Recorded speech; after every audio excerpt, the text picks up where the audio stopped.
handmade and handloom. Khadi is empowering the poorest of the poor. Khadi को लोग freedom fabric भी कहते हैं. Khadi is national fabric also. और मैं उसे magic fabric कहता हूँ. ये सवाल भी अक्सर पूछा जाता है, why Khadi? Because Khadi is the most environmentally friendly fabric. The products are completely recyclable and biodegradable. It has zero carbon footprint. Traditional manufacturing, most water efficient. शायद आपको मालूम नहीं होगा कि खादी का जब 1 मीटर कपड़ा बनता है तो उसमें मात्र 3 लीटर पानी की जरूरत पड़ती है, लेकिन वही कपड़ा 1 मीटर जब मिल में बनता है तो करीब 56 लीटर पानी की जरूरत पड़ती है. तो this is most environmental friendly. Khadi is adaptive, moved with modern times.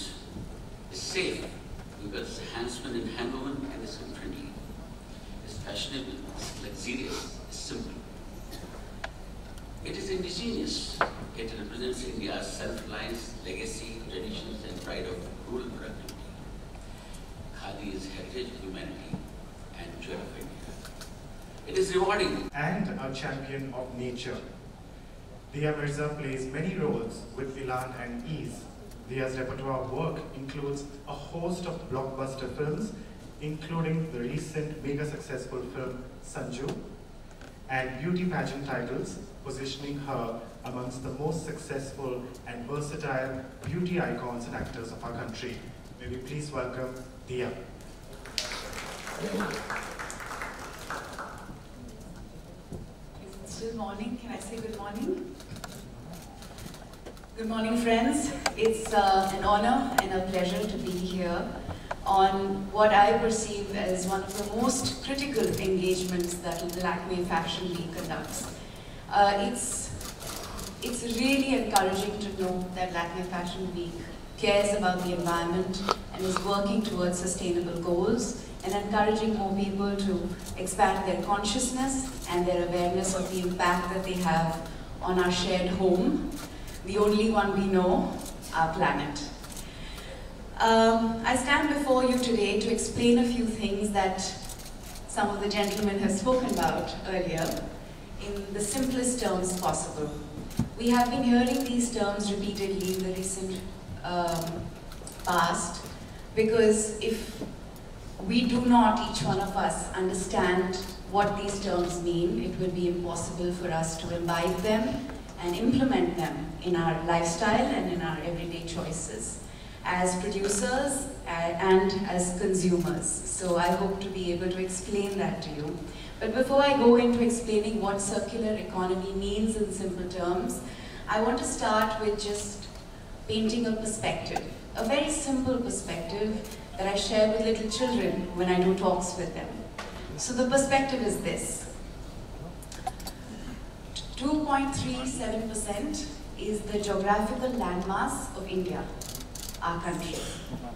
It's a very small part of a very beautiful planet. And on this 2.37% lives the world's second largest population. It's a very small land that has a very large number of inhabitants.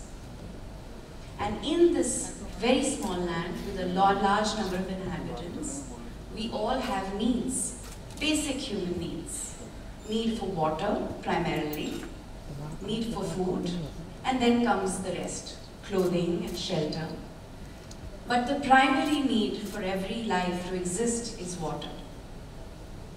And what is the birthing ground of our rivers and our water bodies is our forest cover, our green cover, that is less than 5%,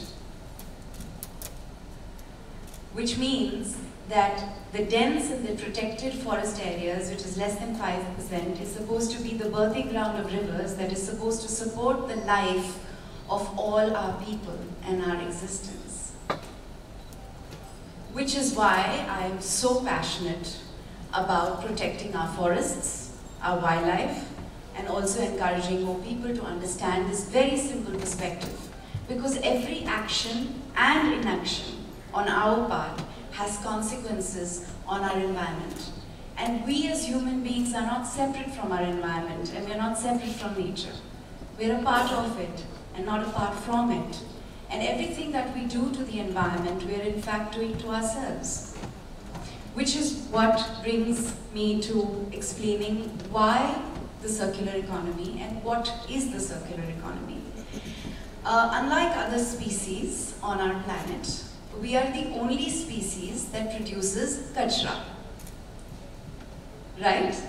We make things that we dispose of, but thereby creating waste. And unfortunately, a lot of this waste that we create has nowhere to go. So a lot of it gets incinerated, which means it gets burnt, polluting our air, our soil, and our water. A lot of it lands up in landfills, creating all kinds of toxicity. A lot of it lands up, you see it on the wayside, and then it eventually lands in our rivers, in our oceans, and our water bodies, creating serious amounts of pollution and toxicity. Earth, its resources, living things have been around for billions of years. In nature, there is, like I said, no waste generated. And every iota of waste that nature generates produces new life. So the bark of the tree, when it falls, it mingles with the soil, it becomes rich nutrients, it feeds new organisms, and new life is born. And then of course this grows, it gets consumed or eaten by another living thing and eventually decomposes, and the nutrients return to the soil, making way for new things to come to life. And this way, the cycle of life begins again, hence a cyclical approach. So basically everything in nature that creates waste goes back to giving life and nurturing new birth. Therefore, it's a cycle of life. However, as humans, we have adopted a linear approach. We take, we make, and we dispose. Each time we dispose, the waste piles up. As we all know, Earth has finite resources. And as of 2 weeks ago, human beings have exhausted the resources that were made available to us by nature for the entire year 2 weeks ago. So we've already exhausted what nature provides, even before the year has ended. As we all know, the Earth has finite resources, and collectively, this impacts our resource efficiency and sustainability. In the circular economy approach, each new object is designed for future reuse, and at the end of its life, it becomes a potential resource. Which means, if we as individuals, as human beings, can draw our consciousness to the materials that we're using to make the things that we consume, be it the food we eat, or the clothes we wear, or the homes we build, or the cars we use, whatever it is that we're using, can we find a way to use technology, science, innovation, and most importantly, creativity and empathy to make things that have an end life, that don't destroy the life that the Earth provides. We need to redesign our products to ensure that the waste they generate builds capital rather than reduce it. This essentially means that we need to engage with all actors. Designers, not the one that I am, but, well, we can engage too. But what I mean here is designers, producers, business, industries, retailers, to impact the complete value chain.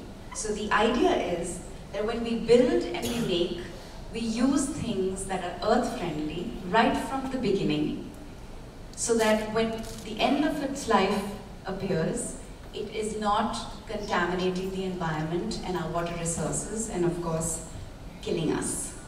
Thank you so much. Thank you, Dia, for the wonderful address. You did stick to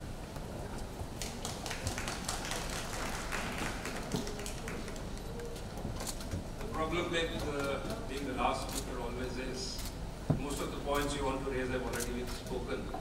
We intend to promote the thought leadership in sustainability and circular economy by nurturing environmental champions of tomorrow. This will be fully designed and post the launch. The condition is very simple. You need to make sure you take any waste, including plastic. It's not just fabric, but any waste, and find an upgradation of that waste through your design. Whoever wins this concept,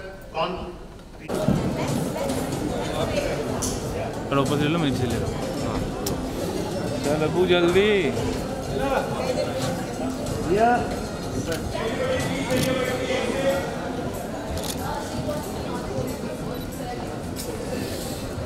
रत्ती दे, हाँ अभी light दिया बरोबर। अभी तो सब देखे जा रहा है लाइट। थोड़ा हाथ नीचे रख ला या तो पीछे आ जाओ। Yes, all of you center.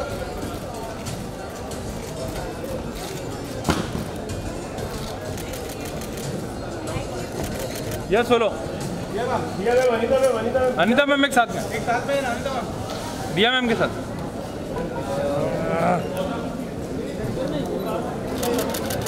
अरे इसको तो रद्दी खाली चाहिए मैम। या दिया मैम यहाँ पे।